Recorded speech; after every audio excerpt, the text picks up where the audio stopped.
Hello दोस्तों, unique classes Lucknow में आपका स्वागत है। उम्मीद करता हूं कि आप ऑफिसर बनने के लिए निरंतर प्रयासरत होंगे। और जिस तरीके से इस समय सारे के सारे डेट अनाउंस हो गए हैं, जैसे चाहे पेट का एग्ज़ाम हो, चाहे यूपीपीसीएस प्री का हो, चाहे आरओ मेंस का हो, या बीईओ का आने वाला है, और एलटी ग्रेड का, जिनमें भी जीएस आती है उनमें मॉडर्न हिस्ट्री का बहुत रोल रहता है। और मॉडर्न हिस्ट्री इसीलिए बहुत अच्छे से पढ़ने की ज़रूरत है। इस समय किसी भी लेवल का जो पेपर है बहुत डीप आता है। यहाँ तक कि आप देखोगे तो जैसे जैसे यूपी पीएससी अगर पूछें, ठीक है, अर्थात आरओ पीसीएस, इनके तो जो क्वेश्चन आ रहे हैं मॉडर्न हिस्ट्री से या हिस्ट्री से, वो तो ठीक है, वो पिकअप करने लायक हैं। उनसे भी ज़्यादा डीप तो कौन पूछ रहे हैं? ये यूपी ट्रिपल अस्सी वाले, यूपी ट्रिपल अस्सी हो गया, ठीक है, या जैसे अन्य जो एग्ज़ाम जैसे इसके थ्रू, जैसे पेट का एग्ज़ाम है या एसएससी सीजीएल का है, माने ये सब जो पेपर हो रहे हैं आयोग के अलावा, वो तो और भी डीप पूछ रहे हैं। ठीक है, तो कहने का तात्पर्य ये है कि जहाँ भी मॉडर्न हिस्ट्री आती है, ठीक है, बहुत रोल प्ले करती है। तो यहाँ पर हम लोग मॉडर्न हिस्ट्री ही स्टार्ट किए हुए हैं। तो आप अच्छे से पढ़ो, जैसा कि मैं बोलता हूँ हमेशा कि एकदम रिलैक्स मोड में एक बार बैठिए पढ़ने। मैं बेहतर पढ़ाने का प्रयास करूँगा। जो अनुभव है हमारे पास मैं उससे शेयर करता हूँ, और उसके ढेर सारे प्रमाण भी आपको अटैच करता हूँ, जिससे कि आप मुझ पे विश्वास करें और मेरे साथ साथ आप खुद पे विश्वास करें, और आप ताकि पेपर में कॉन्फिडेंट होकर के जाएं और बेहतर कर पाएँ। जैसे देखिए, पहला लेक्चर मैं आपको इसका पढ़ा चुका हूँ, ठीक है, और ये सेकंड चैप्टर है। सेकंड चैप्टर आज कंप्लीट कर देंगे, जिसमें यूरोपियों का आगमन है। और इस तरीके से आप देखेंगे कि ये पूरी पीडीएफ आपको, ठीक है, यहाँ तक ये पढ़नी है। इसके बाद ये कुछ क्वेश्चंस मैं लगाया हूँ जो आरओ में पूछे गए हैं, जो इसके ठीक पहले पहला लेक्चर जो पढ़ा है आपने, उससे रिलेटेड लेटेस्ट के क्वेश्चन है जो 2021 में, 2023 में, 23 के पेपर में जो आए हुए हैं। थोड़ा उससे आपका कॉन्फिडेंस बिल्डअप करने के लिए लगा दिया हूँ। बाकी तो पीसीएस का लगाया नहीं, अन्य के एग्ज़ाम के लगाया नहीं। तो चलिए हम लोग बात करते हैं किसके बारे में। चैप्टर सेकंड आज पढ़ेंगे, भारत में यूरोपियों का आगमन। बस 30 सेकंड में आपको मैं बता देता हूँ क्या इसके पहले आपने पढ़ा है पहले लेक्चर में।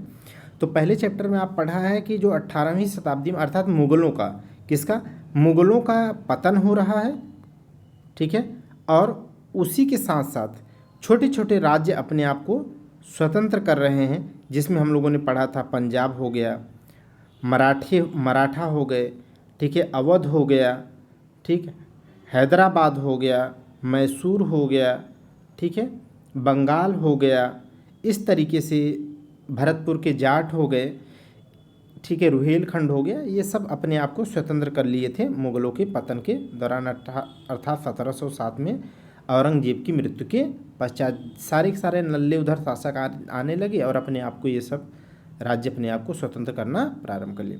उसी को पढ़ने के बाद आज हम लोग पढ़ेंगे भारत में यूरोपियों का आगमन, ठीक है। तो यहाँ पर मैं आपको इस तरीके से, देखिए शायद आपको बेहतर लगे, थोड़ा आंखों पर जोर कम पड़ेगा। तो स्टार्ट करते हैं, ठीक। भारत में यूरोपियों का आगमन है, ठीक है। तो इसके बारे में पृष्ठभूमि मैं आपको थोड़ा सा बता देता हूँ। देखो, यूरोपियों का आगमन ऐसा नहीं कि यूरोपियों के साथ भारत का मतलब व्यापारिक संबंध नहीं रहा है। तो यूरोपियों का भारत के साथ बहुत व्यापक स्तर पे रिलेशन रहा है, व्यापारिक संबंध रहे हैं बहुत पहले से, बहुत पहले से, ठीक है। खास करके आप देखोगे तो जो वेनिस है, खास करके आप देखोगे जो वेनिस है, इटली का शहर है आज वेनिस, जो लग्जरीज गुड्स के लिए, विलासिता के संसाधनों के लिए बहुत ही दुनिया में फेमस है। तो वेनिस से बहुत ज़्यादा हमारे गहरे संबंध रहे हैं पहले से ही, ठीक है, अरबों से रहे हैं, ठीक, अरबों से रहे हैं। तो कहने का मतलब ये है कि जब पहले से संबंध है तो इस चैप्टर की क्या ज़रूरत पड़ी या इसका इतना महत्व क्यों है? कारण ये है कि, मुख्य कारण ये है कि जिस रास्ते से यूरोपियों का भारत के साथ क्या होता था, व्यापार हुआ करता था। आप खास करके जब आप वो पढ़ते हैं, वर्ल्ड हिस्ट्री पढ़ते हैं, तो जिसमें से आप पढ़ते हैं जॉर्जिया, एक पढ़ते हैं जॉर्जिया, अच्छे से मैं आपको पढ़ाऊँगा, रिलैक्स होकर के आप पढ़ो। जॉर्जिया और तुर्की।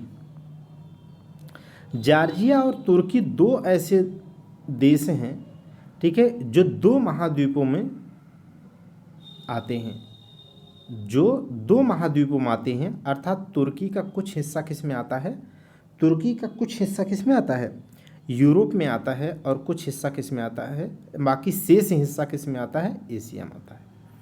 ठीक, तो ये जो मैं फिगर आपको बना रहा हूँ ये वाला, ठीक है, ये इस तरीके से मान के चलो आप, छोटी सी ये लैंडमार्क जो है वो तुर्की का हिस्सा जो यूरोप में आता है, और बाकी शेष हिस्सा इस साइड वाला किस में आता है, एशिया में।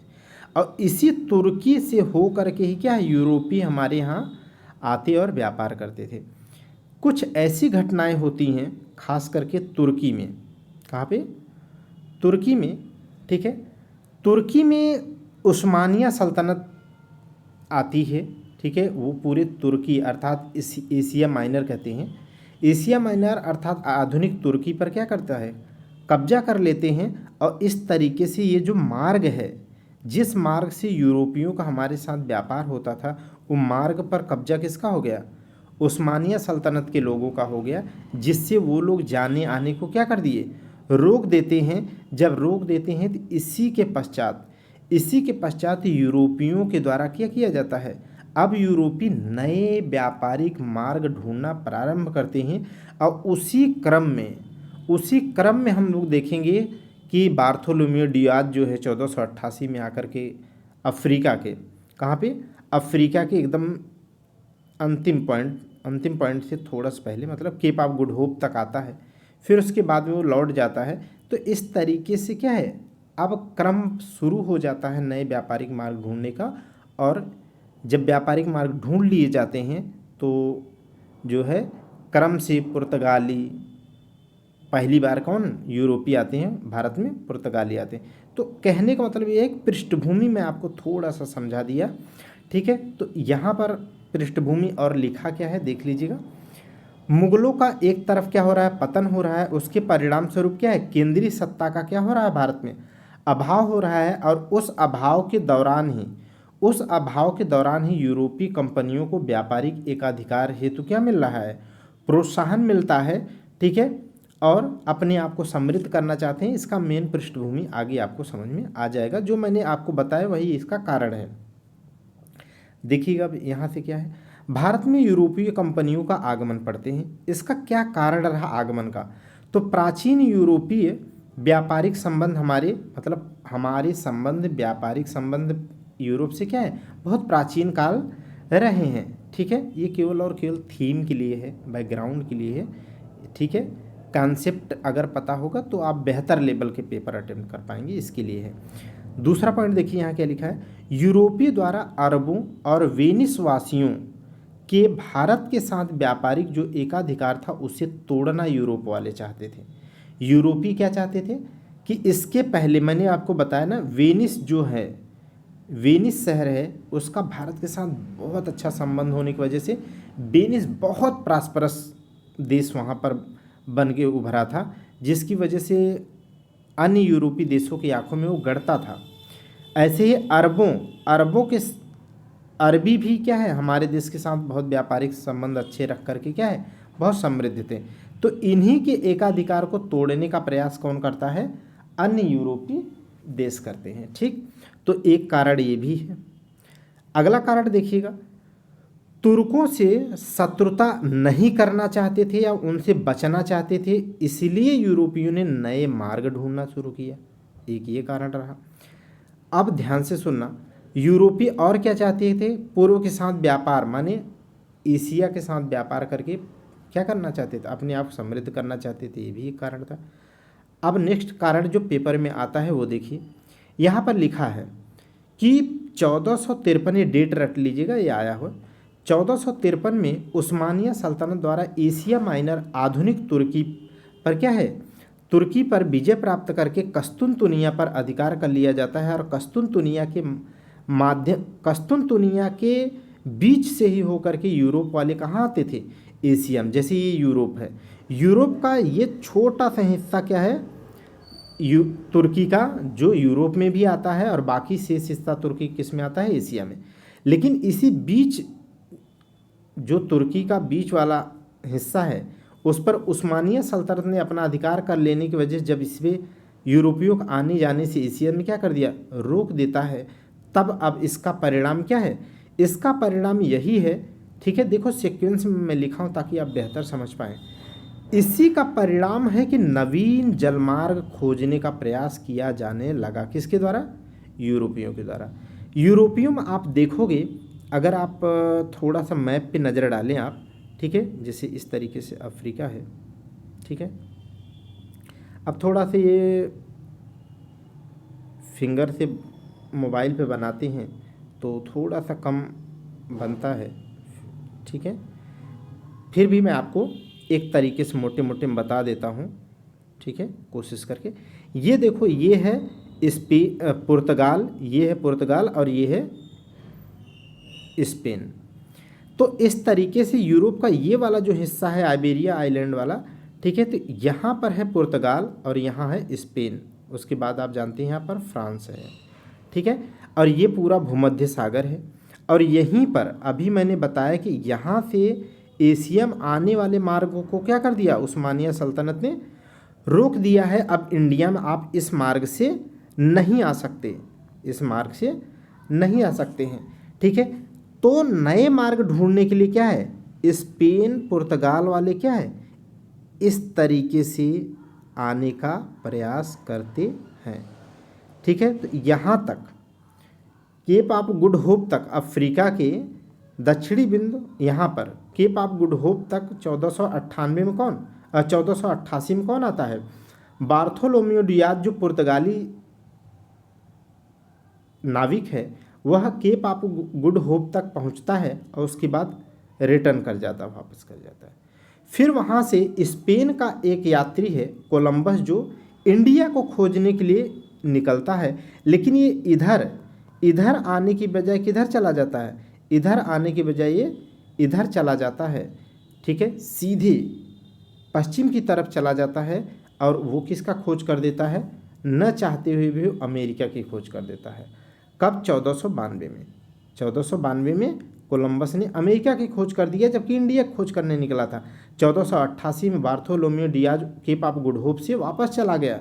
फिर आगे 1498 में वास्को डी गामा, जो पुर्तगाली शासक है, वास्को डी गामा जो पुर्तगाली शासक है, ये उसी के पहाड़ गुड होप होते हुए कहाँ आता है, केप ऑफ गुड होप का ये मैं फिगर यहाँ पर बना दिया था और यहाँ पर भी बता दिया हूँ आपको। मैपिंग से इसीलिए बता दे रहा हूँ ताकि आपको आइडिया रहे और क्यों ये नए मार्ग खोजे जा रहे हैं और क्रम क्या है वो भी आपको बताया जा रहा हूँ। तो 1498 में Vasco D gamma Calicut Kerala पहुँचता है और वहाँ से क्या है, वहाँ से ढेर सारा क्या ले जाएगा, यहाँ से केरल से क्या ले जाएगा, ठीक है, तो स्पाइसेस, मसाले, ठीक। तो मसाले लेके जाता है और वहाँ पर जाने के बाद उससे क्या है, 60 गुना फ़ायदा होता है। जब यूरोप में ले जा कर के बेचता है ये, तो उसे 60 गुना फ़ायदा होता है। जब 60 गुना फ़ायदा होता है तो ये खुद लालच में पड़ करके फिर दोबारा भी आता है 1502 में। और यह दूसरे अन्य माने व्यापारिक या नाविकों को मोटिवेशन का काम करता है या मोटिवेट करता है, जिसको लेकर के हम देखेंगे कैबराल जो है 2 जहाजी बेड़ा लेकर के आएगा 1500 ईस्वी में, ठीक है। तो इस तरीके से मैं थोड़ा सा आपको आगे बताता हूँ, ठीक। तो यहाँ पर याद रखिएगा, इसको जो वास्को डी गामा है, इसको किसी ने सहायता किया था, किसी ने सहायता किया था, अब्दुल मजीद। ये कहाँ का व्यक्ति था, गुजरात का, ठीक है, एक नाविक था जिसने इसे क्या है, मार्ग बताया। और कालीकट पहुँचता है तो वहाँ के एक राजा है, कौन, जमोरिन। कौन है, राजा जमोरिन रहता है जो उसकी स्वागत करता है। और ठीक है, व्यापार के लिए जब जैसे ही देखते हैं ये लोग अरबी, क्योंकि अरब वाले तो हमारे यहाँ व्यापार कर ही रहे थे, अरबी जब देखते हैं तो उनका खून खौल जाता है कि अरे यार ये यूरोपी कहाँ से आ गए, ठीक है। तो बहुत जमोरिन का बहुत विरोध भी करते हैं। ओके, यहाँ पर देखिएगा जो कुछ सवाल जो बनते हैं पेपर के लिहाज से मैंने उन्हें समरी यहाँ पर कर रखा है, ठीक है। इसे ऐसे आप समझो कि एक डब्बे में है। ऐसे क्या है, यहाँ पर व्यक्ति लिखा है जैसे कैप्टन कुक। कैप्टन कुक जो ब्रिटेन का व्यक्ति है वह किसकी खोज करता है? ऑस्ट्रेलिया की। मैच दी फॉलोइंग में आ सकता है, ठीक है, या कौन सा मिस मैच है, इस तरीके से पूछा जा सकता है, या वनडे में ऐसे ही पूछ ले कि ऑस्ट्रेलिया खोज किसने की थी। कैप्टन कुक जो ब्रिटेन का व्यक्ति है वह ऑस्ट्रेलिया की खोज करता है। तस्मान, तस्मान एक व्यक्ति का नाम है जो हालैंड का है, और हालैंड आज हालैंड को ही नीदरलैंड कहते हैं। हालैंड को ही क्या कहते हैं? नीदरलैंड कहते हैं आज। उसने किसकी खोज की? तो न्यूजीलैंड की। किसकी खोज की थी? बहुत सॉरी, खांसी ठीक नहीं हो रही। तस्मान हालैंड जो है व्यक्ति है, जो हालैंड का व्यक्ति है तस्मान, उसने न्यूजीलैंड की खोज की है, ठीक है। और इसी तस्मान व्यक्ति ने ही वान डीमंस लैंड, जिसे आज क्या कहते हैं? तस्मानिया। आज क्या कहते हैं? तस्मानिया। तो तस्मानिया की खोज किसने की है? इसी ने की है। मैं इसको थोड़ा सा कहिए तो मैं फटाक से मैप में आपको बता देता हूँ। देखोगे जब आप इस तरीके से ऑस्ट्रेलिया के बारे में, किसके बारे में, इस तरीके से जब आप ऑस्ट्रेलिया के देखोगे, ठीक है, तो यहाँ पर आपको क्या मिलेगा? तस्मानिया, ठीक है, तस्मानिया। इसी तस्मानिया ही आइलैंड पर क्या है? ऑस्ट्रेलिया की सबसे गहरी झील है। आप बताना कमेंट करके।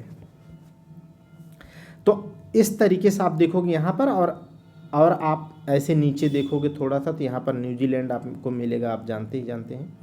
लेकिन आप मुझे बताना, देखो मैं तस्मानिया तो बता दिया, लेकिन आप मुझे मैप में देख के बताना तस्मान सागर कहाँ है इसमें। तस्मान सागर,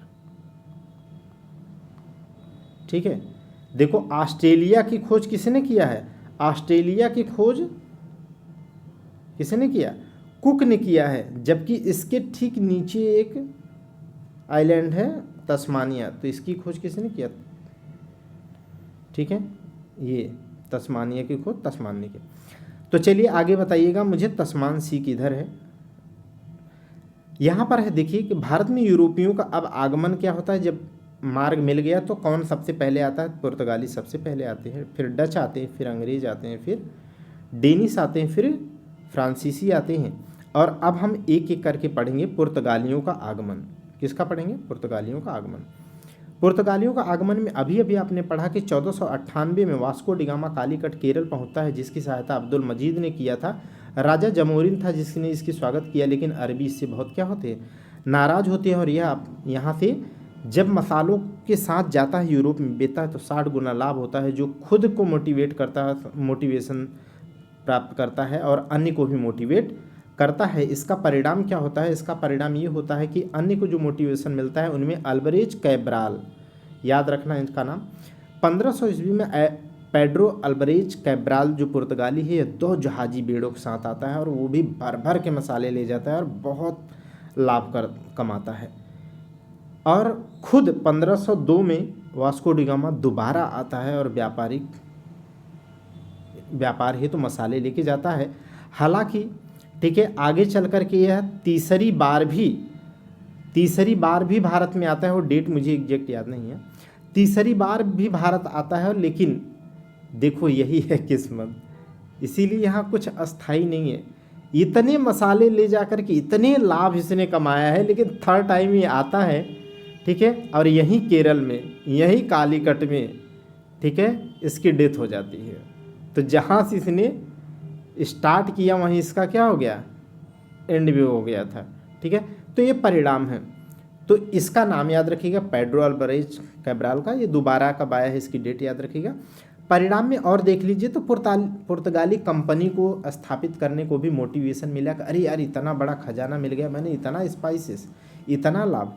तो पुर्तगाली जो साम्राज्य है उसने क्या किया? एस्तादो द इंडिया नाम की एक फैक्ट्री को स्थापित किया, और इस फैक्ट्री को पूर्व में अर्थात भारत के साथ व्यापार करने के लिए तैयार किया। और यह कंपनी अपनी पहली फैक्ट्री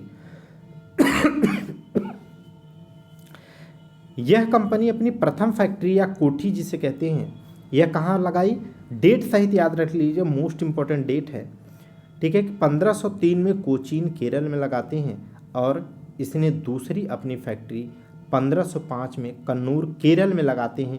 डेट याद रखिएगा, जगह याद रखिएगा। और यूनिक पॉइंट देख लीजिए, यहाँ पर है यूनिक पॉइंट का मतलब ये होता है कि आपको रटना है। सर्वप्रथम यहाँ पर है कि सर्वप्रथम भारत में आने वाले जो यूरोपी थे वो कौन थे, पुर्तगाली थे। लेकिन अगर पूछे सबसे बाद में जाने वाले पुर्तगाली यूरोपी कौन थे, तो भी यही थे। अर्थात सबसे पहले आने वाले और सबसे बाद में भारत को छोड़कर जाने वाले कौन थे, पुर्तगाली थे। 1961 में जब गोवा को स्वतंत्र कराया जाता है तब ये पुर्तगाली यहाँ भारत को छोड़ करके जाते हैं। मोस्ट इम्पॉर्टेंट, अब यहाँ से सेगमेंट एक और चलता है जो बहुत पेपर में आता है, पुर्तगाली वायसराय। अर्थात पुर्तगाली जो इस्तादो द इंडिया कंपनी बनी है उसने अब अपने भारत में क्या है, वायसराय भेजना शुरू करती है। तो पहला पुर्तगाली वायसराय कौन है, रट लो, एकदम जुबान पे रख लो, कौन है, फ्रांसिस्को डी अल्मीडा है, जो 1505 से लेकर के 1509 तक रहता है। यह भारत में प्रथम पुर्तगाली वायसराय होता है। इसने मोस्ट इम्पॉर्टेंट है कि इसने ब्लू वाटर पॉलिसी या शांत जल की नीति अपनाया। ये क्या है blue water policy? Blue water policy ये है कि जो भारत का हिस्सा है, ठीक है, खास करके जो अरब वाला हिस्सा है, यहाँ से आप देखोगे पाकिस्तान है, आगे जाओगे ईरान है, फिर आपको क्या मिल जाएगा, इस तरीके से लो, ठीक है। तो आप देखोगे इस तरीके से ये भारत है, तो ये अरब वाला हिस्सा हो गया, अरब सागर वाला हो गया, ठीक है। तो यहाँ से पाकिस्तान, ईरान और इधर से क्या शुरू हो जाएगा, अफ्रीका वाला हिस्सा। तो ये वाला जो हिस्सा है अरब सी वाला, ठीक है, अरब सागर वाला, तो इसमें उसने क्या किया, पुर्तगाली अपने जहाजी बेड़ा जो है बहुत एक्टिव मोड में डाला, लेकिन अभी ये सताना शुरू नहीं करते, बल्कि ब्लू वाटर पॉलिसी, शांत जल की नीति, माने अभी छेड़छाड़ नहीं करना है, केवल इसमें अपने जहाजी बेड़ा उतार करके इन्होंने क्या किया, अपने आप को मजबूत किया, अपने आप को क्या किया, पुर्तगालियों ने यहाँ पे मजबूत किया, ठीक है। तो अगर कहे कि ब्लू वाटर पॉलिसी किसने स्टार्ट किया, मोस्ट इम्पॉर्टेंट है, तो फ्रांसिस्को डी अल्मीडा ने शुरू किया था। और फ्रांसिस डी अल्मीडा ने 2 युद्ध लड़े थे, बहुत इंपॉर्टेंट है। पहला रट लो, पहला बहुत इंपॉर्टेंट है, 1508 ईस्वी में इसने चौल का युद्ध लड़ा था। और इस चौल के युद्ध में क्या है, गुजरात के शासक से क्या हो जाता है, पराजित होता है, और इसका बेटा इसमें मारा जाता है। किसका? इसका बेटा इसमें मारा जाता है, ठीक है। और उसके बाद ठीक अगले साल इसने क्या है, फिर से दम लगा करके क्या करता है, युद्ध लड़ता है। और 1500, ये क्या हो गया है कुछ तो, अच्छा स्क्रीन पे थोड़ा पसीने का असर है, ठीक है। इस तरीके से 1509 में क्या है, दीव का युद्ध होता है। और दीव के युद्ध में जब लड़ता है ना, तो इतनी एनर्जिक साथ वो लड़ता है कि मिस्र, महमूद बेगड़ा गुजरात का जो शासक है, और तुर्की जो शासक हैं, इनका जो त्रिगुट है, इस त्रिगुट को क्या कर देता है, इस त्रिगुट को पराजित कर देता है। और इस त्रिगुट को पराजित करने के बाद क्या है, अब पुर्तगालियों का भारत में वर्चस्व बढ़ता है। क्लियर हो गई बात? क्रम एकदम रटे रहो। फ्रांसिस डी अल्मीडा आया है, उसने 2 युद्ध लड़ा है, ब्लू वाटर पॉलिसी अप्लाई किया है, 2 युद्ध लड़ा है, एक में बेटा मारा गया, दूसरे में उसने त्रिगुट को पराजित कर दिया। और इससे अब वर्चस्व धीरे धीरे बढ़ता है। और आगे चल करके दूसरा जो वायसराय आता है, मोस्ट इम्पॉर्टेंट है, वो कौन है, वो है अल्फांसो डी अल्बुकर्क। माने आप अल्बुकर्क याद रखो। अल्बुकर्क आता है जो 1505 से लेकर के 1509 से लेकर के 1515 तक रहता है। और ब्लू वाटर पॉलिसी, शांत जल की नीति, जो फ्रांसिस्को डी अल्मीडा ने स्टार्ट किया था, इसे इसने क्या कर दिया, बंद कर दिया। अब दबदबा इसका बढ़ गया। अब वो शांत रहने वाला नहीं है, बल्कि क्या है, अब वहाँ पर अपना दबदबा दिखाने का प्रयास करता है। जो जहाज जाते हैं लूटना शुरू करता है, माने वो जो है अपना दबदबा दिखाता है, ठीक है। इस तरीके से ब्लू वाटर पॉलिसी अब समाप्त कर देता है। 1510 में इतना दबदबा इसका रहता है कि बीजापुर के शासक जो यूसुफ आदिल शाह है उससे क्या है, गोवा छीन लेता है। और यही गोवा जो छीना है इसी को आगे चल करके नीनो डी कुन्हा जो वायसराय आएगा उसने 1530 में क्या कर देगा, अपनी राजधानी बना देगा। तो अभी याद रखो कि 1510 में गोवा को छीन लिया है किसने, अल्बुकर्क ने। और देखिए यहाँ स्टार के साथ एक लिखा हूँ कि भारत में पुर्तगाली साम्राज्य का संस्थापक अगर कहा जाए या वास्तविक संस्थापक किसे कहा जाता है तो इसी, ठीक है, अल्बुकर्क को ही कहा जाता है। किसको कहा जाता है, फ्रांसिस डी अल्बुकर्क को कहा जाता है। ठीक है, इस तरीके से अल्फांसो डी अल्बुकर्क को कहा जाता है।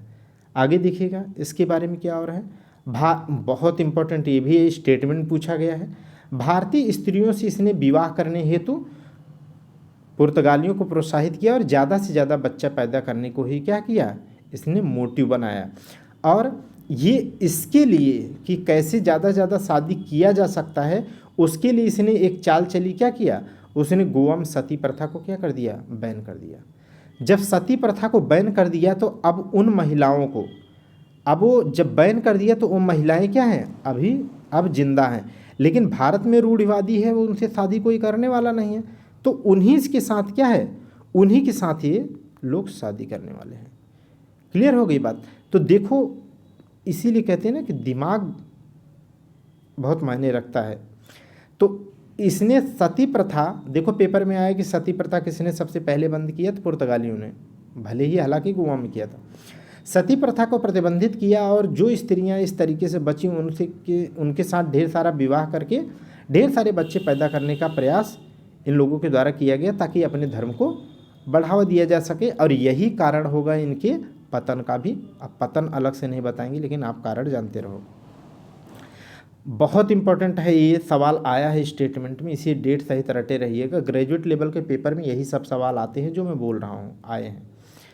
1511 में, डेट रटे रहना, 1511 में मलक्का, ठीक है। तो याद कैसे रखोगे, मलक्का में 2 का है इसीलिए इसमें डिजिट क्या होंगी, 2 समान होंगी। तो 1511, 1512, 1513, 1514 ऑप्शन दिया हो तो 1511 आप लगा लोगे। 1511 में मलक्का और 1515 में इसने क्या किया, हारमुज पर क्या कर लिया, हारमुज पर कब्जा कर लिया। अब आप सोच रहे होंगे, अब आपको ये पता होना चाहिए कि ये मलक्का और हारमुज ये सब है कहाँ या क्या है, ठीक है। तो आप देखोगे इस तरीके से, मैं आपको थोड़ा सा बताता हूँ। देखो इस तरीके से, थोड़ा सा पसीना, बहुत गर्मी, फैन नहीं चल रहा है तो बहुत पसीना हो रहा है। इस तरीके से आप जब देखोगे, ठीक है, ये तो ऐसे आप देखोगे तो ये, ठीक है, यहाँ पर क्या है, ये अफ्रीका है, ये अफ्रीका है, ठीक है। ये अरब प्रायद्वीप है, अरब प्रायद्वीप है। ये बाब, ठीक है, बाब अलमंदेव की यहाँ पर जल संधि है, लेकिन यहाँ जो जल संधि है ईरान की फारस, यही है हारमुज जल संधि। कौन सी है, यही है हारमुज जल संधि। समझ गए कि नहीं, ये जो है, ठीक है, यहाँ ओमान और ईरान के बीच में आप देखोगे तो यहाँ पर है हारमुज जल संधि, ठीक है। तो इस पर कब्जा इसने कब किया, 1515 में। और आप जब इंडिया के इधर आओगे, ये मलेशिया या मलय प्रायद्वीप, तो मलय प्रायद्वीप के नीचे क्या है, यहाँ पर सुमात्रा आइलैंड है, सुमात्रा आइलैंड के नीचे क्या है, जावा है। तो ये मलय प्रायद्वीप और सुमात्रा के बीच में जो एक स्टेट है जो जल संधि है वो कौन सी है, यही है मलक्का जल संधि। कौन सी है, मलक्का जल संधि। पूरी दुनिया की सबसे लंबी जल संधि अगर पूछे तो कौन सी है, ये क्या हो गया। तो मलक्का जल संधि और हारमुज जल संधि मैं आपको वर्ल्ड मैप में बता दिया। अब थर्ड में देखा जाए, थर्ड में कौन आता है, तो तीसरा वायसराय आता है नीनो डी कुन्हा। कौन आता है, नीनो डी कुन्हा। देखो ये सही काम नहीं कर रहा है, बस ठीक है। नीनोडी कुन्हा आता है जो 1529 से लेकर के 1538 तक रहता है। ये कार्यकाल मत याद रखना, लेकिन इसकी कुछ बातें याद रख लीजिएगा। 1530 में गोवा को राजधानी बना लिया, अभी मैंने बता दिया। जो 1510 में अल्बुकर्क ने क्या है, यूसुफ आदिल शाह से छीन लिया था, उसे 1530 में राजधानी बना दिया। और इसने सेंट थोमे और हुगली में पुर्तगाली बस्ती को क्या किया, बसाया था। बसीन, ये डेट मत याद रखना, बस इतना याद रखना कि बसीन और दीव पर किसका कब्जा था, इसने कब्जा किया। इसका मतलब ये भी मत याद रखना कि इसने किया, बल्कि ये याद रखिएगा बसीन और दीव पर भी किसका कब्जा था, पुर्तगालियों का। किसका, पुर्तगालियों का। अब थोड़ा सा आप जरा अपने दिमाग पर जोर डालो तो आपको याद आएगा कि कल ही आपने पढ़ा था बसीन और सालसेट जो पुर्तगालियों के नियंत्रण में था, उसको अपने नियंत्रण में ले लिया था किसने, बताइए किस पेशवा ने। थोड़ा सा जोर डालो, बाजीराव। किसने, बाजीराव प्रथम ने। याद आया कुछ, थोड़ा सा खोपड़ी ओपन करके पढ़ो आप, अभी कल पढ़े हो, ठीक है। तो बाजीराव जो प्रथम है उसने बसीन और सालसेट आइलैंड पर कब्जा कर लिया था। तो याद रखिएगा पुर्तगालियों का कब्जा बसीन और दीव पर था, क्योंकि आगे चल करके आपसे पूछा जाएगा कि पश्चिमी, एक बार ऐसे सवाल किसी बड़े एग्जाम में आया था मुझे याद है, ठीक है, कि जो ये पश्चिम वाला हिस्सा है इस पर किसका कब्जा था और पूर्व वाले हिस्से में किसका कब्जा था। तो आप ये पश्चिम वाला जो हिस्सा है इसमें पुर्तगालियों का कब्जा था, चाहे वो गोवा हो, चाहे वो दीव हो, यहाँ पर है ना दीव, एग्जैक्ट दीव हो, बसीन हो या सालसेट आइलैंड हो। तो इस तरीके से वेस्टर्न घाट पर जिस दबदबा किसका था, पुर्तगालियों का। क्लियर हो गई बात। आगे देखिएगा, मोस्ट इम्पॉर्टेंट है कि कार्टेज आर्मेडा पद्धति लागू इसने किया था। इसने क्या लागू किया, कार्टेज आर्मेडा पद्धति। अच्छा, आर्मेडा क्या होता है, ये कार्टेज आर्मेडा पद्धति क्या है। कार्टेज एक प्रकार का क्या है, शुल्क है, टैक्स है, कर है। आर्मेडा जो है ये क्या है, आर्मेडा कई जहाज़ों का एक क्या है, ये क्या बना रहा हूँ मैं, इस तरीके से कई जहाजी बेड़ों का क्या है, नहीं, जहाजी बेड़ा में तो कई जहाज होते हैं, तो कई जहाज़ों का क्या है, एक जहाजी बेड़ा है, माने उसमें कई जहाज होते थे, ठीक है। तो ये आपको क्या है, जैसे मैं आपको समझाता हूँ, जैसे पुर्तगालियों के समय में क्या है, जैसे इस तरीके से इंडिया है बना, ठीक है। अगर आपको इधर कहीं पे भी अपने जहाज लेकर के अगर जाना है, ठीक है, या व्यापार करना है, या इस तरीके से इधर दक्षिण पूर्व एशिया में अगर आपको जहाज लेके जाना है, व्यापार करना है, तो इनसे क्या है, इनसे कार्टेज माने एक इनको पुर्तगालियों को टैक्स देना पड़ता था। बताओ, हमें अपने यहाँ टैक्स देना पड़ता था, इनको टैक्स देना पड़ता था। और जब टैक्स देते थे तब इनके पीछे एक जहाजी बेड़ा लगता था जो आपकी जहाज़ को क्या करता था, सिक्योरिटी देता था, ठीक है। इस सिक्योरिटी के नाम पर ये लोग आपसे क्या करते थे, टैक्स लेते थे। यही था कार्टेज आर्मेडा पद्धति। समझ गए कि नहीं। और जो नहीं देता था वही जहाजी बेड़ा डुबा देते थे जहाज और उसका सामान लूट लेते थे। एक बात इंपॉर्टेंट मैं आपको बता देता हूँ, इस पद्धति के तहत, कार्टेज आर्मेडा पद्धति के तहत अकबर को भी क्या है, अकबर ने भी अपने जहाज को भेजने के लिए क्या है, इस प्रकार का टैक्स देना स्वीकार किया था। समझ गए कि नहीं। तो कार्टेज आर्मेडा पद्धति कहने का मतलब क्या है, यूँ समझ लो कि इंडिया के पूर्व पश्चिम अर्थात बंगाल की खाड़ी हो या अरब सागर हो, इसमें अगर किसी का दबदबा था तो किसका रह गया, पुर्तगालियों का। क्लियर हो गई बात, यही इसका मतलब है। आगे देखिएगा यूनिक पॉइंट क्या लिखा है। यूनिक पॉइंट का मतलब होता है आपको रटना है, ठीक है। तो पुर्तगालियों के योगदान देख लीजिए। भारत और जापान के बीच में जो व्यापारिक संबंध आज हैं उसका श्रेय इन्हीं पुर्तगालियों के द्वारा को जाता है, माने इन्होंने ही स्टार्ट किया था।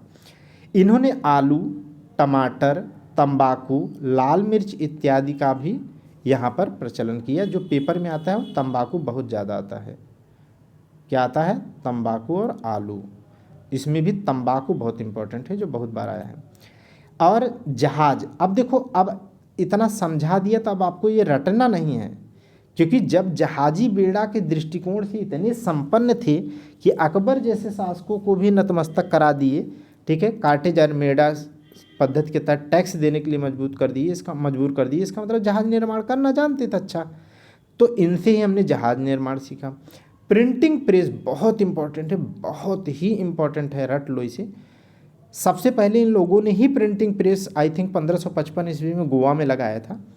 बाद में हालांकि अंग्रेज़ों ने बम्बई में प्रिंटिंग प्रेस स्टार्ट किया, लेकिन पहले अगर प्रिंटिंग प्रेस की प्रारंभ कहा जाए तो पुर्तगालियों ने ही शुरू किया। गोथिक कला शैली का भारत में विकास अगर देखा जाए तो कहाँ पर किसी ने प्रारंभ किया? गोथिक कला शैली का विकास जो है भारत में पुर्तगालियों की ही देन है। गोथिक कला शैली आप देखोगे तो अक्सर आप क्रिसमस के दिन आप देखते हैं तो इस प्रकार का कुछ दिखता है स्ट्रक्चर। ये जो स्ट्रक्चर आपको दिखता है इस तरीके का, ठीक है, ये गोथिक कला शैली है। ठीक है, पतले पतले लंबे शिखर होते हैं। जितने भी चर्च आप देखोगे, ठीक है, अगर आप प्रयागराज से हैं तो सिविल लाइन बीच में आप देखोगे वहाँ पर चर्च है। मेरठ में है तो सरधना का चर्च फेमस है। ठीक है, तो ढेर सारी जगह पे इस तरीके के जो चर्च बने हैं वो गोथिक कला शैली में ही बने हैं। जब आप आर्ट एंड कल्चर पढ़ते हैं तो वहाँ पर आपको पढ़ना होता है और ये पेपर में आता है मेंस में लिखने को भी। ठीक है, तो यूनिक पॉइंट और क्या ध्यान देना है आपको, 1632 ईस्वी में शाहजहां ने पुर्तगालियों को हुगली से क्या कर दिया था? भगा दिया था। कब? 1632 में। किसने भगाया था? शाहजहां ने। किसको भगाया? पुर्तगालियों। क्यों भगा दिया था? क्योंकि जो बंगाल की खाड़ी है उसमें इतने लूटपाट ये लोग करते थे, माने हुगली को ये लोग लूटपाट का अड्डा बना दिए थे, इसलिए। आगे देखिएगा, 1661 ईस्वी में पुर्तगाली जो राजकुमारी कैथरीन ब्रगेंजा है उसकी शादी, ठीक है, अंग्रेज जो प्रिंस है चार्ल्स द्वितीय उसके साथ होती है। और पुर्तगालियों ने क्या है, मैंने बताया कि वेस्टर्न, भारत के वेस्टर्न वाले हिस्से पर किसका दबदबा था? पुर्तगालियों का। तो वेस्टर्न में ही बम्बई आता है। बम्बई किसको दे दिया? पुर्तगालियों ने अपनी राजकुमारी कैथरीन ब्रगेंजा की शादी में दहेज में दे दिया। गजबी बात है, बताओ। इन लोगों को सोचो, यूरोप के लोग यहाँ आकर के हमारी ज़मीन को अपने लड़की की शादी में दहेज दे दिए।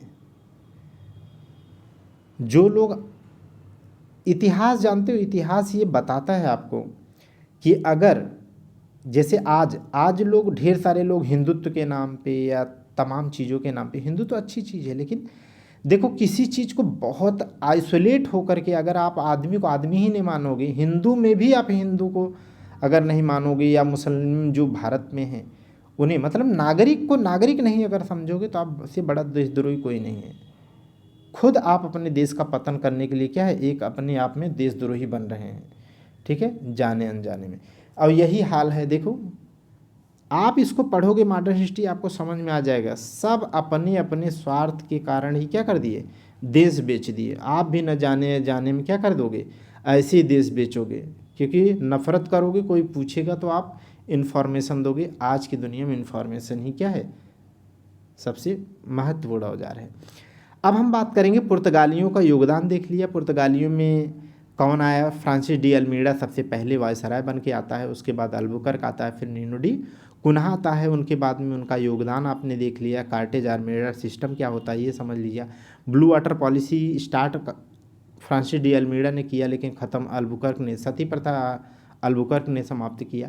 ठीक है, अधिक विवाह करके अपने धर्म प्रचार करने का प्रयास अल्बुकर्क ने किया। तो इस तरीके से आपने पुर्तगालियों के बारे में पढ़ लिया। अब हम पढ़ते हैं डच, जो दूसरे नंबर पर आए। डच हॉलैंड को कहते हैं, और हॉलैंड आज किस नाम से जाना जाता है, नीदरलैंड के नाम से।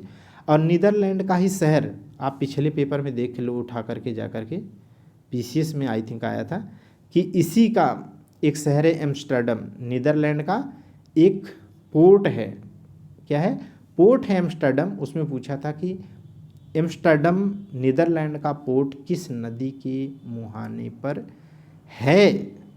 ठीक है, तो आप बताओगे कि या मुझे ही बता देना चाहिए? ठीक है, आप जा कर के देखना राइन नदी का मुहाना, आप देखना उत्तर में जा कर के जब नॉर्थ सी में गिरती है तो आप जा कर के वहाँ पर देखना।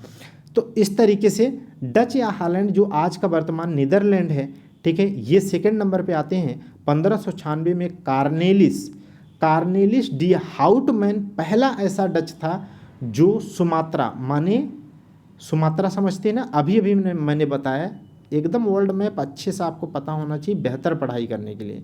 इस तरीके से जब आप मलय प्रायद्वीप पढ़ोगे, मलय प्रायद्वीप के नीचे देखोगे तो सुमात्रा आइलैंड है, और सुमात्रा के नीचे जावा, जावा के नीचे क्या है? बाली, बाली के नीचे क्या है? बाली के पूरब में क्या है? लोम्बोक। कौन सा आइलैंड है? लोम्बोक। ठीक है, उसके आगे कौन सा है एक, वो याद नहीं आ रहा। तो इस तरीके से आप देखोगे, ठीक है, तो यही सुमात्रा की बात कर रहा है, यही तो मलक्का स्टेट है, अभी आपको बताया। तो इस सुमात्रा आइलैंड पर पहला डच आने वाला, या यूँ कह लीजिए कि एशिया में इस तरीके से आने वाला पहला डच कौन है? कार्नेलिस डी हाउटमैन प्रथम डच था। इस तरीके को वनडे में पेपर में आ सकता है। ठीक है, आगे देखिएगा। डच कंपनी 1602 में स्थापित हुई। देखो ये दूसरे नंबर पे आए, 2 अक्षर का इनका नाम है, इसलिए याद रख लो कि ये 1602 में स्थापित हुई इनकी कंपनी हुई, ऐसे याद हो जाएगा। इनकी कंपनी का नाम है वेरिंगदे ओस्ट इंडसे, वेरिंगदे ओस्ट इंडसे, VOC, दरिंदे नहीं है, वेरिंगदे। ठीक है, ये इनकी कंपनी का नाम है VOC। एक बार इस तरीके का मैच दी फॉलोइंग में कंपनी का नाम आया था, मुझे अच्छे से याद है। ठीक है, आप PYQ कर लो, अच्छे जितने भी एग्ज़ाम्स होते हैं, ठीक है, ग्रेजुएट लेवल के, जैसे आयोग के, जैसे PCS प्री का है, RO का है, प्री मेंस का, इनके आप क्वेश्चंस PYQ एकदम रट डालो, घोंट डालो। प्री तो कभी आपका रुकेगा नहीं यार, मेरी बात मानो। हम लोग तो अब केवल जो निशान लगे हैं वही पढ़ के जाते हैं, प्री का सोचना ही नहीं है, केवल आप PYQ बहुत अच्छे से रट लो। मुझे तो याद है, मैं बता सकता हूँ कौन सा क्वेश्चन कहाँ पर किस तरीके से फ्रेम हुआ है। तो डच फैक्ट्री है, तभी तो आपको इस तरीके से फ्रेम करके आपको मैं पढ़ा पाता हूँ। तो डच कंपनी जो 1602 में बनती है, इसने अपनी पहली फैक्ट्री मसूलीपट्टनम 1605 में, और 1616 में सूरत में डचों ने अपनी फैक्ट्री लगाई। फिर 1627 में पीपली, और 1653 में चिंसुरा। अब आप सोच रहे होगे कि इतनी डेट याद करनी है, ये याद कर लेना। 1605 में मसूलीपट्टनम और 1616 में सूरत में डच ने फैक्ट्री लगाई। और यहाँ ये याद रख लेना, पीपली, चिंसुरा, पुलिकट, नागपट्टनम, पटना, बालासोर, कासिम बाजार इत्यादि स्थानों पर इनकी फैक्ट्रियाँ थीं या इनकी कोठियाँ थीं। ये पेपर में आया हुआ है। ठीक है, कि ऐसे पूछ लेगा पीपली और चिंसुरा में, ठीक है, पुर्तगालियों की फैक्ट्री थी, नहीं, डचों की फैक्ट्री थी। स्टेटमेंट गलत हो जाएगी, या मैच दी फॉलोइंग, या किसी भी तरीके से पूछ सकता है। और ये सवाल पूछा जा चुका है, इसलिए मुझे इसे लिखना पड़ा। ठीक है, तो ये डेट ये 2 याद रखिएगा, बाकी ये जगह थोड़ी सी दिमाग में रखिएगा कि यहाँ पर डचों की फैक्ट्री थी। यूनिक पॉइंट अब देख लीजिए, जल्दी से रट लीजिए। यूनिक पॉइंट आपसे कह रहा है कि इनका योगदान बहुत इंपॉर्टेंट है, इनका योगदान भी बहुत इंपॉर्टेंट है, ये रट लो।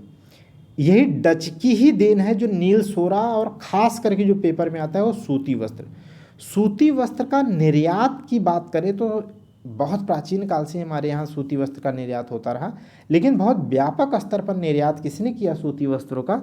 नील सोरा का, तो डचों ने किया। इसमें सूती वस्त्र का बहुत इंपॉर्टेंट है। ठीक है, तो निर्यात का श्रेय किसको जाता है? डचों को जाता है। और डचों की जो कंपनी थी वो कार्टेल पर आधारित थी। किस पर थी? कार्टेल पर आधारित थी। जैसे आज आप देखो तो बेईमानी करते हैं ना लोग, कार्टेल बना करके, माने जैसे कंपनी वाले और सरकारी अधिकारी ये मिल करके क्या है, या आप देखोगे तो बाज़ार में जाओ, जैसे MSP पे एमएसपी पर आदमी किसान सामान लेके जाता है ट्रैक्टर में, खड़ा रहता है, कोई उसका सामान नहीं खरीदता। और जिससे भी वो सामान खरीद सरकारी वाले डिले करते हैं, सरकारी गोदाम खरीदने वाले डिले करते हैं, और ये अन्य किसी को जब बेचने जाता है तो पूरी बाजार वाले एक अपने आप में आपसी समझौते से कार्टेल बना लेते हैं। कहते हैं कि एमएसपी जहाँ पर 2350 रुपये में सरकार ने निर्धारित किया है, वही इनका सामान क्या है, इनका सामान 2000 रुपये में खरीदेंगे।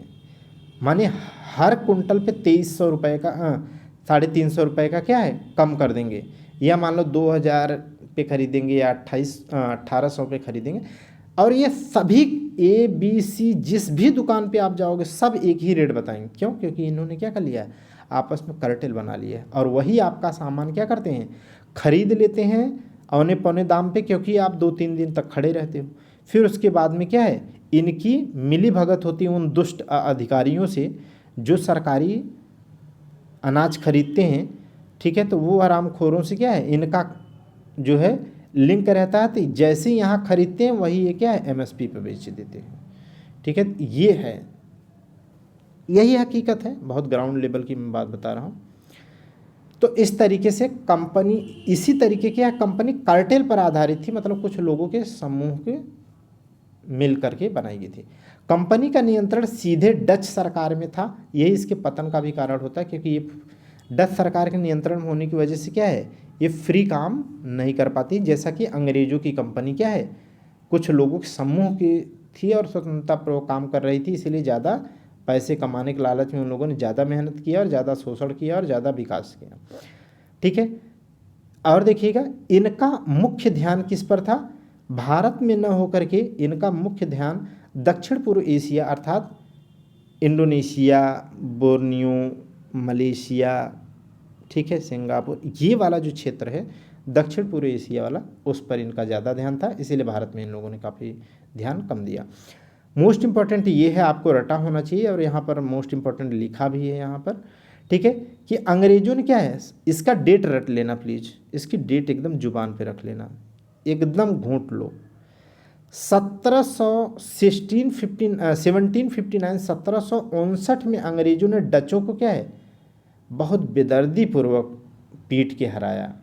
बेदरा के युद्ध में बिना माने बेदर्दी पूर्वक इनको डचों को क्या है, खाल निकाल लिया। तो बेदरा के युद्ध में बेदर्दी पूर्वक 1759 ईस्वी में 1759 में अंग्रेजों ने डचों को हरा दिया और इनका वर्चस्व भारत में समाप्त कर दिया। वैसे भी इनका ध्यान किधर चला गया, फिर से दक्षिण पूर्व एशिया की तरफ। इनका याद रखना ये, क्योंकि आगे चल कर के आप देखोगे तो 59 है, 1760 ईस्वी में क्या है, बांडीवास का युद्ध होगा। किसका होगा, बांडीवास का युद्ध होगा, जिसमें क्या है, फ्रांसीसियों को बंडी फाड़ फाड़ करके अंग्रेजों ने मार मार क्या है, उनकी भी सत्ता समाप्त कर दिया, और अंग्रेज अकेले दादा बन के भारत में राज करते हैं। आगे देखिएगा, चौथी बात क्या लिखा है, ब्रिटिश ईस्ट इंडिया कंपनी का आगमन। माने अब चौथे नंबर पे हम देखें तो अंग्रेज आने वाले हैं। ब्रिटिश ईस्ट इंडिया कंपनी की स्थापना 1599 में मर्चेंट एडवेंचर, ये सवाल एक बार आया था, इसका नाम पहले नाम क्या था, ईस्ट इंडिया कंपनी का नाम क्या था, मर्चेंट एडवेंचर्स, ठीक है। तो मर्चेंट एडवेंचर्स 1599 में बनी, और यही आगे चल कर के ईस्ट इंडिया कंपनी के रूप में जाना जाता है। और इसे 31 दिसंबर, डेट याद रख लेना, 31 दिसंबर 1600 को कंपनी ने, ठीक है, महारानी एलिजाबेथ प्रथम के द्वारा जो रॉयल चार्टर जारी किया गया था, उसके ही तहत कंपनी को क्या है, पूर्व के साथ 15 वर्षीय व्यापारिक एकाधिकार, माने 15 वर्ष के लिए व्यापार करने का एकाधिकार किसने दे दिया, महारानी एलिजाबेथ ने दे दिया। आगे चल कर के 1509 में जेम्स प्रथम ने, किसने, जेम्स प्रथम, जब इनकी मृत्यु हो जाएगी एलिजाबेथ प्रथम की, तो जेम्स प्रथम जो सम्राट बनता है, उसने यहाँ पर जो लिखा है ना 15 वर्षीय व्यापारिक एकाधिकार, इसने कंपनी को क्या कर देता है, अनिश्चित काल के लिए व्यापारिक एकाधिकार दे देता है। और एक बात याद रखिएगा, यह व्यापारिक एकाधिकार इसलिए भी लोग दे रहे हैं क्योंकि इस कंपनी में सबसे ज़्यादा जो शेयर था, सबसे ज़्यादा जो हिस्सा था, ये महाराजा या महारानी का ही था। ठीक है, इसलिए कंपनी आगे बढ़ती है और भारत पर राज करती है। आगे देखिएगा तो ये याद रखिएगा पहला। दूसरा यहाँ पॉइंट देखिए क्या लिखा है, व्यापार हेतु 1608 में, व्यापार हेतु 1608 में, ठीक है, कैप्टन हॉकिंस को कहाँ भेजा जाता है? कैप्टन हॉकिंस को भेजा जाता है कि जाओ तुम क्या है, व्यापार करने के लिए अधिकार मुगल बादशाह से मांग लो। और कैप्टन हॉकिंस आता है, सूरज पहुंचता है कब? 1608 में। लेकिन अगले साल वह 1609 में जहांगीर से मिलता है। कहाँ पे? आगरा में। कहाँ मिलता है? ये पेपर में एक बार आ चुका है। आगरा में जहांगीर से मिलता है और यह अच्छी खासी फारसी भाषा जानता है। अच्छी खासी क्या है? फारसी भाषा जानता है। ठीक है, मैंने बोलता भी है, जानता मतलब बोलता है। ठीक है, तो फारसी भाषा जानता है और बहुत प्रभावित भी होता है जहांगीर इससे। और एक पल के लिए क्या है, इसे अर्थात कैप्टन हॉकिंस को क्या कर देता है, अधिकार व्यापार करने का दे भी देता है, लेकिन उसका काफ़ी विरोध किया जाता है, जिसके कारण जहांगीर ने क्या है, फिर से अपने फरमान को क्या कर लेता है, अपने फरमान को वापस ले लेता है। ठीक है, ये ध्यान से सुनना, वापस कर लेता है। अर्थात इस प्रकार कैप्टन हॉकिंस जो है वह ठीक है, व्यापारिक अधिकार प्राप्त करने में असमर्थ रहा। ये पेपर में आ चुका है, ये ध्यान रखिएगा, वो असमर्थ रहा। ठीक है, जिस जहाज़ से आया था वो हेक्टर जहाज़ था। ये जानते हो SSC या SSC वाले ऐसे उड़न खटोला टाइप के सवाल बहुत पूछ रहे हैं आजकल, बिना हाथ पैर वाले। ठीक है, 1611 में अंग्रेजों 1609 में कैप्टन हॉकिंस को क्या है, मतलब जो है व्यापार करने का अधिकार नहीं मिला है अभी। अब 1611 में एक अंग्रेज आता है, कैप्टन मिडल्टन। ध्यान से सुनना, कौन? कैप्टन मिडल्टन आता है, जहांगीर से मिलता है और वह व्यापार की अनुमति प्राप्त करने में क्या रहता है, सफल रहता है। और ध्यान से अब समझना, जो पेपर में आता है यहाँ पर मोस्ट इंपॉर्टेंट करके मैं लिखा हूँ, अंग्रेजों की जो पहली फैक्ट्री है भारत में, वह मसूलीपट्टनम में 1611 में लगती है। कहाँ पे? मसूलीपट्टनम 1611 में लगती है। हालांकि वो भारत में वर्चस्व किसका है, भारत में शासन किसका है, मुगलों का है। मुगल अगर अलाउ करते तो माना जाता कि भारत में व्यापार करने के इनको अधिकार है। ठीक है, लेकिन ये दक्षिण भारत में आप देखोगे मसूलीपट्टनम याद रख लेना, पश्चिमी घाट पर ना होकर के कहाँ है, पूर्वी घाट पर है। ये पेपर में आए तो गड़बड़ मत करना। तो मसूली देखो, ये मैप से इसीलिए बता रहा हूँ क्योंकि जो ग्रेजुएट लेवल का आप पेपर अटेम्प्ट करोगे, मेरी बात मानो, आप मुझ पर विश्वास कर सकते हो, उसमें लेवल अच्छा आता है। ठीक है, ये हवाबाजी नहीं, आपको ऐसे ऑफिसर नहीं बना देंगे। ठीक है, लेकिन ये मान के चलो पढ़ता वही है, यही यार किताब, मैं जिस किताब को बता रहा हूँ वही किताब वनडे वाला भी, पेट वाला भी पढ़ेगा, आप भी पढ़ते हो, हम भी पढ़ते, सब कोई पढ़ता है यार। लेकिन बस सोच का फ़र्क होता है कि इसको ऑफिसर बनने की नीयत से जो पढ़ता है वो थोड़ा ज़्यादा डीप और अच्छे से पढ़ लेता, किताब तो वही पढ़ता है। ठीक है, तो इस तरीके से आप पढ़ लो। तो मसूलीपट्टनम में इन लोगों ने पहली फैक्ट्री 1611 में अंग्रेज़ों ने मसूलीपट्टनम में खोली। हालांकि मैंने कहा ना कि मुगल अगर अलाउ करते तो वो माना जाता। तो आगे चल करके जहांगीर द्वारा पहली फैक्ट्री स्थापित करने की अनुमति अंग्रेज़ों को कब दी जाती है, 1613 में। और इस प्रकार अंग्रेज़ों की पहली भारत में स्थाई फैक्ट्री कहाँ बनती है, सूरत में बनती है। कब, कहाँ इस्टेब्लिश होती है, सूरत में। कब? 1613 में। ठीक है, 1613 में। अगला पॉइंट देखिएगा, मोस्ट इंपॉर्टेंट में क्या है, 1615 में सम्राट जेम्स प्रथम ने एक और दूत भेजा था। किसको? अपने एम्बेसडर को भेजा, जिसका नाम क्या है, सर टॉमस रो, जो जहांगीर से मिलता है और वो व्यापारिक अधिकार प्राप्त करने में क्या होता है, सफल रहता है। ठीक है, टॉमस रो क्या है, सफल रहेगा। लेकिन कैप्टन हॉकिंस सफल नहीं रहता है। अन्य फैक्ट्री की बात करें, किसकी? अंग्रेजों की। अंग्रेजों की अन्य फैक्ट्री मद्रास में भी लगी। कब लगी? 1639 में। ये आपको डेट याद रखना पड़ेगी मैच द फॉलोइंग के लिए। 1633 में उड़ीसा में, ये भी बहुत इंपॉर्टेंट है, ये एक बार सवाल आ चुका है, ठीक है। वहाँ पर ये ऑप्शन में ये लिखा था, ऐसे लिखा था बालासोर, बालासोर, ठीक है, 1633, इस तरीके का सवाल पूछा था, ठीक है। तो ये वही सवाल है, बालासोर उड़ीसा में, ठीक है, 1633 ईस्वी में। ये मैच द फॉलोइंग के लिए इंपॉर्टेंट है। 1639 में मद्रास में, 1633 में उड़ीसा में, और 1651 में हुगली में अंग्रेजों ने क्या किया? अपनी फैक्ट्री इस्टेब्लिश किया। यूनिक पॉइंट की बात कर लें आपसे, ठीक है, तो सब रटना है। 1639 में क्या लिखा है? 1639 है ये, 1639 में मोस्ट इंपॉर्टेंट है, अब रटते जाना। यूनिक पॉइंट माने रटना है। एक अंग्रेज है जिसका नाम फ्रांसिस डे है, इसका नाम भी बंदे का रट लेना। फ्रांसिस डे है, उसने चंद्रगिरी को पट्टे पर प्राप्त करता है, चंद्रगिरी के राजा से मद्रास को पट्टे पर लेता है और वहाँ पर एक कोठी बनाता है, किले बंद करता है, उसका नाम रखता है Fort Saint George. Fort Saint George match the following के लिए पेपर में कई बार आया है। फोर्ट सेंट जॉर्ज, आगे मद्रास लिखा रहेगा, पांडिचेरी लिखा रहेगा, ठीक है, इस तरीके का कोलकाता लिखा रहेगा, माने 4 इधर कोठी दे रखे रहेगा, फोर्ट दिया रहेगा और 4 उधर शहर दिए रहेंगे। अभी मैं आपको मैच दी फॉलोइंग करा दूंगा।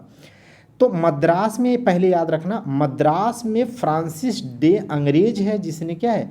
फोर्ट सेंट जॉर्ज कोठी बनाया है, ये आपको रटा होना चाहिए, ठीक। 1632 में गोलकुंडा के शासक, कहाँ के शासक?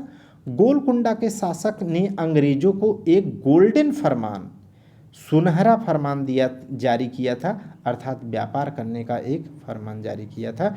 कब किया था? 1632 में। किसने किया था? गोलकुंडा के शासक ने। क्या जारी किया था? गोल्डन फरमान। किसके लिए? व्यापार करने के लिए, ठीक। आगे देखिएगा, 1687 ईस्वी में बम्बई को पश्चिमी प्रेसिडेंसी का मुख्यालय बना दिया गया। कहने का बस इतना मतलब रखिएगा, ये डेट मत याद रखिएगा, ये याद रखिएगा, बम्बई को क्या है? बम्बई को अंग्रेजों ने जल्द ही क्या कर दिया?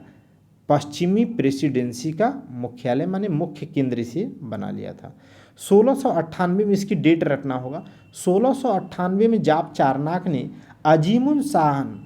अजीमुन शान से सूतानाती, कालीकाता, गोविंदपुरा 3 गांव लेकर के कलकत्ता शहर की क्या करता है? नींव रखता है। कब रखता है? 1698 में। किसने रखा? जाप चारनाक ने। किससे लेकर के? अजीमुन शाह से। कौन कौन गांव थे? सूतानाती, कालीकाता और गोविंदपुरा। क्या बनाया? कलकत्ता। अब यही मैच द फॉलोइंग में आएगा कि मद्रास में फोर्ट सेंट जॉर्ज किसने बनाया? फ्रांसिस डे ने। जाप चारनाक ने कलकत्ता शहर की स्थापना किया, ठीक है। ऐसे ही बम्बई की स्थापना किसने किया? गेराल्ड अंगियार करेगा, ठीक है। तो इस तरीके के सवाल आए हैं और आते हैं, ठीक है। चलिए आगे बढ़ते हैं। यूनिक पॉइंट का कुछ और शेष पार्ट था, तो आगे देख लीजिएगा, बहुत इंपॉर्टेंट है। 1717 में मुगल बादशाह फर्रुख सियर ने अंग्रेजों को एक व्यापारिक फरमान जारी किया। कहा जाता है कि यही मूल जड़ है, यही मूल जड़ बनती है जो प्लासी का युद्ध होता है, फिर बक्सर का युद्ध होता है और अंततः अंग्रेजों का क्या है? वर्चस्व हो जाता है। क्यों? क्योंकि यही फरमान क्या है? कहते हैं ना, शेर के मुंह में खून लग गया था। तो ये फरमान किसने जारी किया था? यही घृणित कायर जिसे कहते हैं फर्रुख सियर ने। कब जारी किया? 1717 में। कब क्या इस फरमान में था? तो ये बहुत इंपॉर्टेंट है, ये एग्जैक्ट ये लाइन आई थी, मतलब एग्जैक्ट ये डेटा दिया था एक बार, ठीक है। तो गलत मत करना आप। 3000 वार्षिक कर, किस पे? 3000 वार्षिक कर दे दो और अब क्या है? अबाध रूप से निःशुल्क व्यापार करो। कहाँ पर? बंगाल में। ऐसा किसने फरमान जारी कर दिया? फर्रुख सियर ने। और इसने इसी फरमान में एक चीज़ और कहा कि जो बम्बई में अंग्रेजों के द्वारा जो सिक्के ढाले जा रहे हैं उन्हें वैधता दे दिया गया, वो भारत में अब चलेंगे जैसे नॉर्मल अन्य करेंसी चलती है। और यही फरमान है जो आगे चल कर के हम लोग देखते हैं कि जो मीर कासिम है ना, मीर कासिम जो आता है, ठीक है, नहीं, उसके पहले सिराजुद्दौला है। सिराजुद्दौला भी इस फरमान का क्या है, क्रिटिसिज्म करता है। लेकिन आगे चल कर के बक्सर के युद्ध के पहले आप देखोगे तो मीर कासिम जब आता है, ठीक है, तो क्या करता है, यही फरमान क्या कर देता है, सब के लिए अलाउ कर देता है। यही दस्तक क्या कर देता है, एक दस्तक जारी करने की उनके पास पावर थी, सबके लिए अलाउ कर देता है। अंग्रेज क्या करते थे, अंग्रेज कहते थे भारतीयों को कि लाओ तुम्हारा माल भेजना है, तुम जो सरकार को 5 रुपये दोगे वो मुझे 3 रुपये दे दो, मैं तुम्हारे पर अपना फरमान मुहर, ठीक है, दस्तक जारी करके तुम्हारा माल भेज देता हूँ। इस तरीके से बहुत बुरी तरीके से राजस्व का नुकसान किसको हुआ, बंगाल के नवाब मीर कासिम को हो रहा था। तो मीर कासिम ने क्या कर दिया, ये फरमान सबको जारी कर, दस्तक जारी करने की सबको पावर दे दिया। इसी से वो लोग खलबला गए और मीर कासिम को भगा देते हैं, जो आगे चल कर के है बक्सर का युद्ध का एक कारण बनता है। तो इस तरीके से ये घृणित कायर ने बहुत गड़बड़ काम किया है। और ये जानते हो क्यों कर दिया था, एक्चुअली इसको कोई बीमारी थी और एक्चुअली इससे एक शिष्टमंडल माने कुछ लोगों का समूह, ठीक है, इससे मिलने गया था। उसका नेतृत्व कर रहा था जॉन शुरमन, ठीक है, और उसमें एक डॉक्टर था हैमिल्टन, और जो लीडर था उसका कौन था, शुरमन के नेतृत्व में मिलने गया शिष्टमंडल। और ये बीमार था और इसमें जो डॉक्टर हैमिल्टन था उसने इसका क्या कर दिया, उसने इसका ट्रीटमेंट कर दिया। और इसने जैसे इसका ट्रीटमेंट किया इतना फूल गया है, खुशी के मारे एकदम फूल गया, बोला लो फरमान मैं देता हूँ। और इतने फरमान दे दिया। यही क्या है, भारत को, ठीक है, अगर कहा जाए तो अंग्रेज़ों का भारत पर आधिपत्य यहीं से शुरू होता है। क्योंकि बहुत संपत्ति ये लोग बनाते हैं, अपनी सेना को मजबूत करते हैं और आगे चल करके भारत को ही गुलाम बनाने में यूज करते हैं।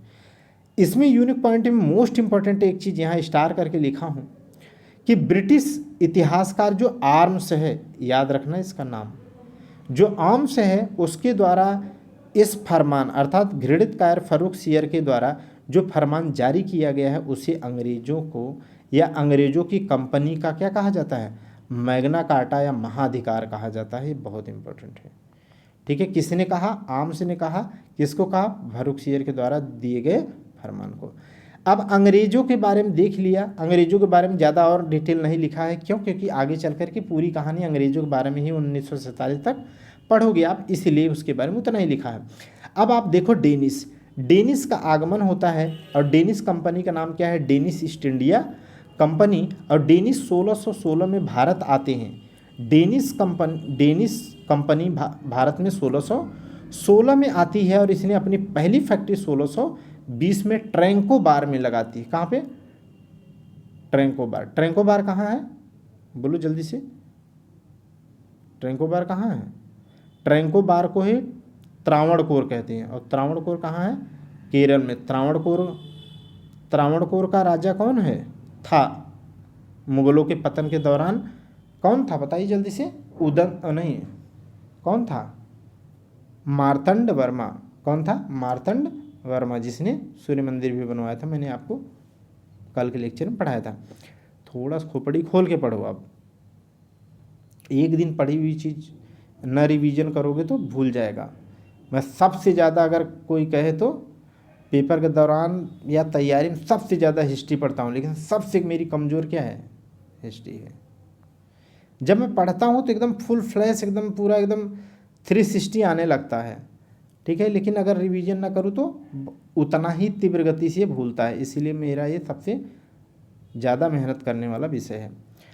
तो फैक्ट्री इन्होंने कहाँ लगाई, डेनिसों ने, तो 1616 में आए, 1620 में पहली फैक्ट्री ट्रैंकोबार या त्रावणकोर या केरल में लगाई और 1676 में इन्होंने श्रीरामपुर या सीरमपुर में इन्होंने अपनी दूसरी फैक्ट्री लगाई थी। ये आपसे पूछा जा सकता है। नोट में देख लीजिए तो डेनिश लोगों का इंटरेस्ट भारत में नहीं रहा बाद में, तो इन्होंने अपनी कंपनी को, फैक्ट्री को अंग्रेजों को बेच दिया 1745 में और अपने आप को यहाँ से हटा लिया। आगे देखिएगा मोस्ट इंपॉर्टेंट जो मैच थी फॉलोइंग में आ सकता है या मिसमैच में आ सकता है या वनडे के पेपर में आ सकता है, मतलब ऑप्शन के रूप में आ सकता है। ये बहुत क्रीम है, यहाँ पर लिखा है मोस्ट इंपॉर्टेंट। जैसे गेराल्ड अंगियार ने क्या है बम्बई की स्थापना किया था, जाब चारनाक ने कलकत्ता की स्थापना किया था, चार्ल्स आयर जो है वो फोर्ट विलियम, जो फोर्ट विलियम कॉलेज है, फोर्ट विलियम कब बना था? फोर्ट विलियम कॉलेज बना था 10 जुलाई को। कब बना था?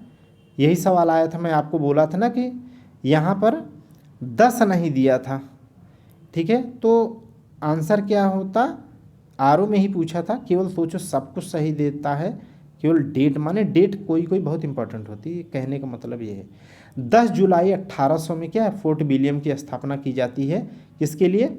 यहाँ पर सिविल सर्विसेज की प्रशिक्षण देने के लिए। तो यही फोर्ट विलियम जो कलकत्ता में फोर्ट विलियम बनता है, बनाया जाता है 10 जुलाई 1800 को, इसी का जो प्रथम प्रेसिडेंट है वो कौन था? तो चार्ल्स आयर था। कौन था?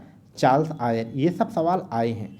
फ्रैंको मार्टिन, फ्रैंको मार्टिन है, यह एक फ्रांसीसी है। फ्रैंको मार्टिन क्या है? फ्रांसीसी गवर्नर है जो पांडिचेरी शहर की स्थापना करेगा। किसकी करेगा? पांडिचेरी की। किसकी करेगा? बोलिए जल्दी से। पांडिचेरी का, ठीक। आगे देखिएगा फ्रांसिस डे, अभी अभी आपको बताया कि एक अंग्रेज फ्रांसिस डे है जो चंद्रगिरी के राजा से मद्रास को पट्टे पे लेता है और वहाँ पर एक क्या है फोर्ट सेंट जॉर्ज नाम का क्या है एक किला बनाता है, तो वही मद्रास का संस्थापक कहा जाता है। अभी अभी आपने पढ़ा। जॉन सोरमन बता दिया कि वो शिष्टमंडल है जो घृणित कायर फर्रुखसियर से मिलने जाता है। इसी का एक डॉक्टर है कौन? हैमिल्टन, जिसने ट्रीटमेंट किया और उसने क्या कर दिया, एक यहाँ पर फरमान जारी कर दिया जो 3000 एक मुश्त दो और पूरे साल भर धुआंधार व्यापार करो, और ठीक है बम्बई में ढाले गए सिक्कों को बैद कर दिया और एक दस्तक जारी करने की भी पावर दे दिया था। फ्रैंकोइस कैरो, फ्रैंकोइस कैरो कौन है? तो फ्रैंकोइस कैरो ये है जो भारत में प्रथम फ्रांसीसी फैक्ट्री की स्थापना कौन करेगा? Francois Caron. अभी हम लोग फ्रांसीसी के बारे में पढ़ेंगे कि जबकि देखेंगे कि फ्रांसीसी एक व्यक्ति है कोलबर्ट, कोलबर्ट है जो फ्रांसीसी कंपनी की स्थापना करेगा, लेकिन भारत में पहली फ्रांसीसी फैक्ट्री की स्थापना करने का श्रेय किसको जाता है? फ्रैंकोइस कैरो को जाता है जो फ्रांसीसी है। अब हम लोग किसके बारे में पढ़ेंगे? फ्रांसीसियों के बारे में। फ्रांसीसियों के आगमन की बात करें अगर, तो अब इनकी कंपनी क्या है? तो इनकी कंपनी 1664 में बनी और उस समय का सम्राट कौन है? लुई 14वां, लुई 14वां, ठीक है, याद रखिएगा। लुई 16वां के समय तो क्या हो जाएगा? फ्रांसीसी क्रांति हो जाती है, ठीक है, तो सब कुछ खत्म हो जाता है। तो लुई 14वां है और कब बनी है? 1664 में, और इसी का एक मंत्री है कोलबर्ट, जिसकी बात अभी कर रहा था। तो कोलबर्ट के ही प्रयास से फ्रेंच ईस्ट इंडिया कंपनी की स्थापना की गई। हालांकि फ्रैंकोइस कैरो जो नामक फ्रांसीसी है उसने 1668 में पहली फैक्ट्री सूरत में लगाई, और ये सूरत वही जगह है जहाँ पर अंग्रेज़ों की 1613 में पहली अस्थाई फैक्ट्री लगी थी। और ये दोनों ही सबसे खतरनाक प्रतिद्वंदी होंगे, तो जहाँ उनकी थी वहीं इनकी भी थी, ऐसे याद कर लेंगे। सूरत में किया और उन लोगों ने पहली, अंग्रेज़ों ने पहली फैक्ट्री अपनी 1611 में मसूलीपट्टनम में स्थापित की थी।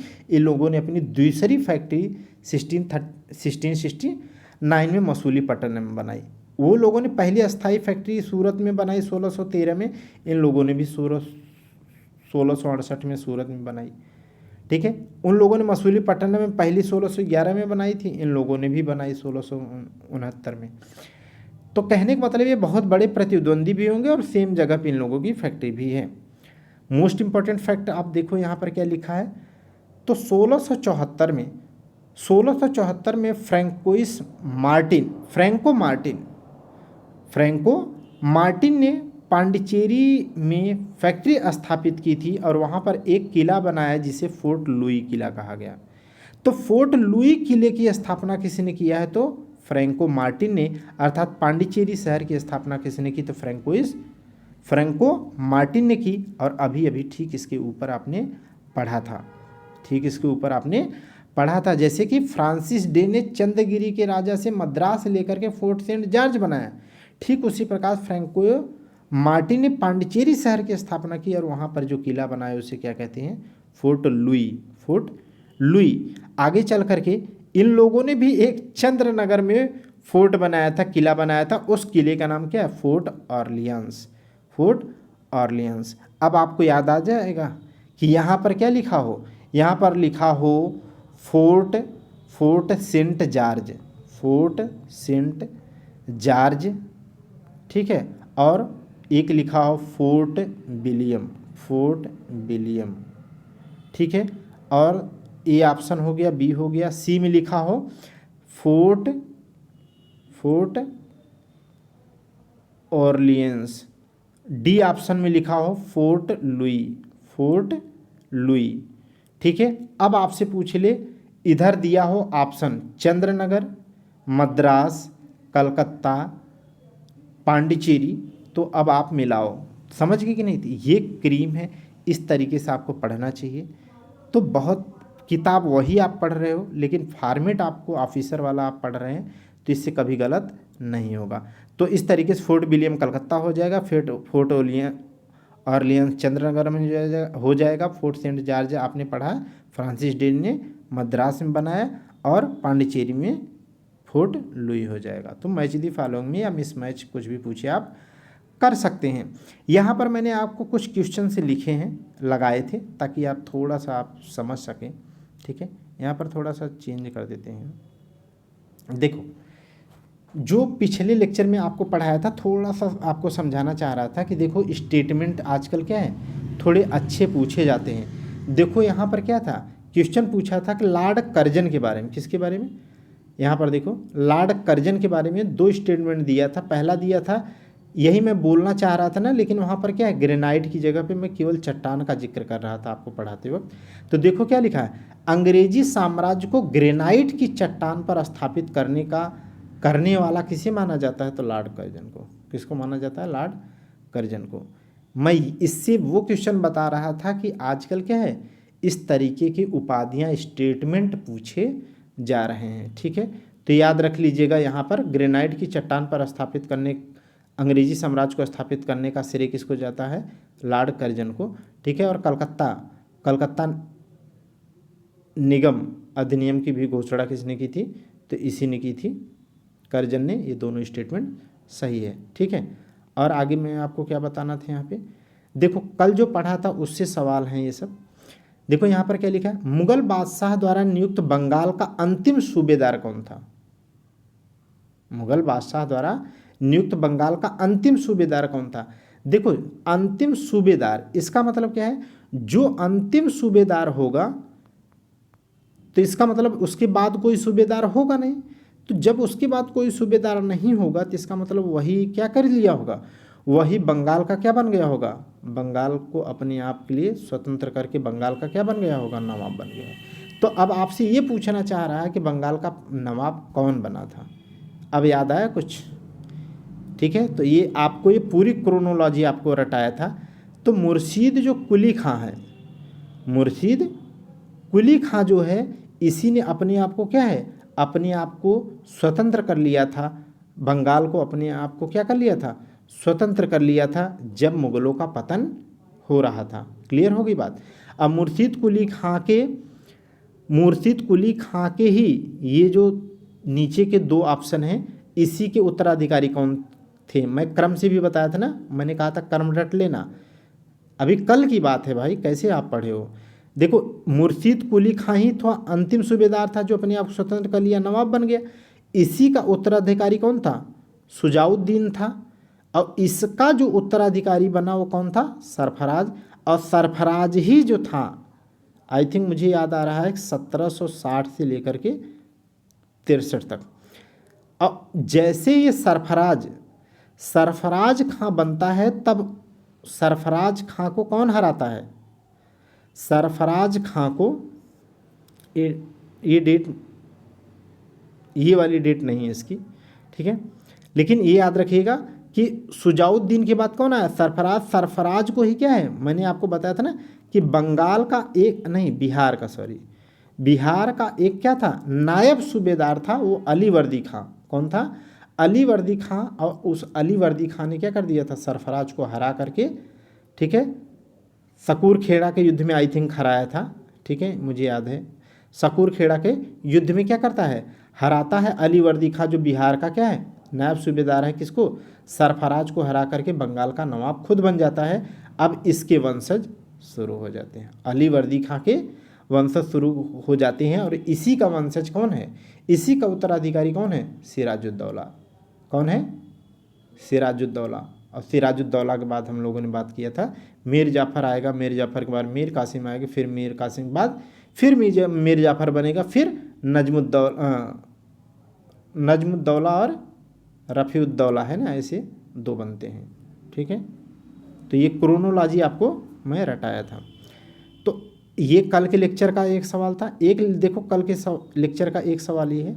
अच्छा, पहली बात मैं आपको बता दूं, नहीं आप हल्के में लेने लगोगे भैया। ये देखो, ये आँख खोल के देख लो, ये देखो Uttar Pradesh RO pre GS 2021 का है पेपर।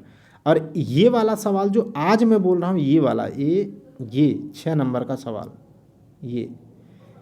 ये वाला, यही पेपर 2025 में भी आया है। RO के 2025 का जो पेपर अभी 27 जुलाई को हुआ है, उसमें भी ये सवाल आया है। लेकिन वहाँ पर लहना ने ऑप्शन दे करके क्या दिया था, अंगद। क्या दिया था, अंगद। और मैं आपको जो चार्ट बनाया हूँ, वहाँ चार्ट में ऐसे लिखा हूँ, यहाँ पर अंगद लिखा हूँ तो ब्रैकेट में क्या लिखा हूँ, लहना। ब्रैकेट में क्या लिखा हूँ, लहना, ठीक है। तो मैं कहने का मतलब ये है कि ऐसा नहीं इसे देख करके बना रहा हूँ, इसे मैं आज PYQ कर रहा था तो मैंने देखा, ठीक है, तो हमने कहा इसको अटैच कर देते हैं, जिससे आपको विश्वास पैदा हो कि आप जो पढ़ रहे हैं कम से कम वो बहुत अच्छे से पढ़ो, उससे आए तो सवाल आप बना लो। यहाँ पर क्या लिखा है, गुरु नानक ने अपना उत्तराधिकारी किसे घोषित किया था। तब मैं वहाँ कहा था कि इनके बेटे जो हैं चंद, मैं केवल चंद ही बोल पा रहा था, तो इनका नाम था श्रीचंद। गुरु नानक जी के अपने जो बेटे हैं श्रीचंद, इन्होंने अपने बेटे को उत्तराधिकारी न बना करके योग्यता को प्रेफर करते हैं और लहना को, किसको, लहना को, ठीक है, इन्हीं का नाम है गुरु अंगद, जो दूसरे नंबर के हुए हैं, ठीक है। तो गुरु अंगद को क्या है, लहना या गुरु अंगद को अपना उत्तराधिकारी घोषित करते हैं, ठीक है। इनके क्रम में आपको अच्छे से अभी कल ही बताया था कि पहले क्या है, गुरु नानक, दूसरे कौन है, अंगद, तीसरे कौन थे, तीसरे अमरदास चौथे, रामदास पाँचवें, अर्जुन देव छठवें, हरगोविंद सातवें, हरकिशन, हरराय, फिर हरकिशन, फिर तेग बहादुर और गुरु गोविंद सिंह, फिर खालसा पंथ उसकी जगह ले लेता है। तो इस तरीके से आपको याद होना चाहिए। इससे रिलेटेड एक चीज़ और आपको यहाँ पर मुझे कुछ बताना था, इसी में कहीं है, इसमें नहीं है, एक और क्वेश्चन होगा यहाँ पर। देखो यहाँ पर जो आप पढ़ते हो, जो बोल रहा हूँ, आपको थोड़ा सुनते रहना है। जैसे कि देखो यहाँ पर क्या है, निम्नलिखित घटनाओं पर विचार कीजिए, कह रहा है। इसको क्या करना है, ये देखो सही क्रम लिखना है। इसका मतलब क्या है, इससे मैं ये बताना चाहता हूँ कि बहुत सामान्य से ही जो सवाल आते हैं, जब वो क्रोनोलॉजी में आ जाएंगे, क्रम में आ जाएंगे, तब आपके लिए टफ हो जाते हैं। इसलिए आप कॉमन ही चीज़ पढ़ो, अच्छे से पढ़ो, एज ए ऑफिसर के माइंड सेट से पढ़ो, आपसे गलती नहीं होगी और आप बेहतर आप एग्जाम्स कर पाओगे। देखो इसमें क्या है, बहुत आसान से है, लेकिन पता हो तब। देखो यहाँ क्या लिखा, क्लायू का पुनः भारत अभियान। तो पहली बार क्लायू कब आया, अरे भाई 1757 का जो प्लासी का युद्ध है वो कौन है, क्लायू ही लड़ा था, तो पहली बार तो वो है। लेकिन जो 1764 में बक्सर का युद्ध होता है, उसके बाद जो 1765 की इलाहाबाद की जो संधि होती है, इस संधि को पूरा करने के लिए इतने चालाक और निपुण व्यक्ति क्लायू को ही क्या है, पुनः भेजा जाता है। तो अर्थात 1764 में पुनः आता है कौन, लॉर्ड क्लायू। तो यहाँ 1764 हो जाएगा। देखो जो पढ़ा है वही आएगा, आ रहा है। इलाहाबाद की संधि मैं आपको दोनों डेट बताया था, तो ये 1665 है, नहीं 1765 अभी बोला, 12 अगस्त और 16 अगस्त को क्रमशः 2 इलाहाबाद की संधियाँ होती थी, ये हो जाता। बक्सर के युद्ध 1764 में 22 अक्टूबर को हुआ था, ये डेट आपको पता होगी तो मिला लेंगे। वारेन हेस्टिंग भारत का कब गवर्नर बना, तो ये पॉलिटी में भी पढ़ते हैं आप, यहाँ भी पढ़ते हैं। 1773 के रेगुलेटिंग एक्ट जो आता है उससे वारेन हेस्टिंग क्या बनता है, 1774 में भारत का गवर्नर जनरल बन जाता है। तो इस तरीके से अभी जो नहीं पढ़ा वो छोड़ दो, लेकिन 3 तो आप इसमें क्या है पढ़ते हैं। बहरहाल आप और पढ़ोगे, लेकिन केवल कहने का मतलब ये मैं आपको समझाने के लिए लिखा हूँ कि बहुत कॉमन सी जो चीज़ है उनके पूछने का तरीका बदल देगा। अब बक्सर के युद्ध किसको नहीं पता है, इलाहाबाद की संधि किसको नहीं पता होगी, कलायू के पुनः आगमन की बात, क्योंकि इलाहाबाद संधि वही करने आएगा, वारेन हेस्टिंग कब भारत का गवर्नर बनेगा।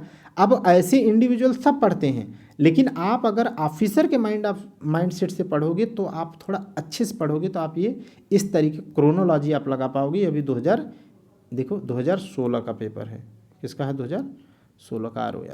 तो इस तरीके से आपके सवाल बनते हैं, ठीक है। और यहाँ पर एक क्वेश्चन क्या लगाया रखा हूँ भाई, इसमें भी कुछ बताने वाला होगा। देखो यहाँ पर बहरहाल मैं अभी ये नहीं टॉपिक पढ़ाया हूँ, लेकिन मैं ये टॉपिक कल आपको बोला था, ये टॉपिक आपको बोला था कि एक नल्ला जो है पेशवा आता है, कौन, रघुनाथ राव का जो बेटा है, कौन, बाजीराव द्वितीय, उसी के समय में 1816 से लेकर के 1819 के बीच में, ठीक है, इनके बीच में तृतीय आंग्ल मराठा युद्ध होता है लॉर्ड हेस्टिंग के समय में, ठीक है। वहाँ पर मैं ये जिक्र किया था, तो ये लॉर्ड हेस्टिंग के बारे में पूछ रहा है कि तृतीय आंग्ल मराठा युद्ध। तो जो मैं बोल रहा हूँ तो मैं अन्य चीज़ें तो बोलता नहीं, कभी हाल चाल में न अपना बताता हूँ न आपसे कभी पूछता हूँ।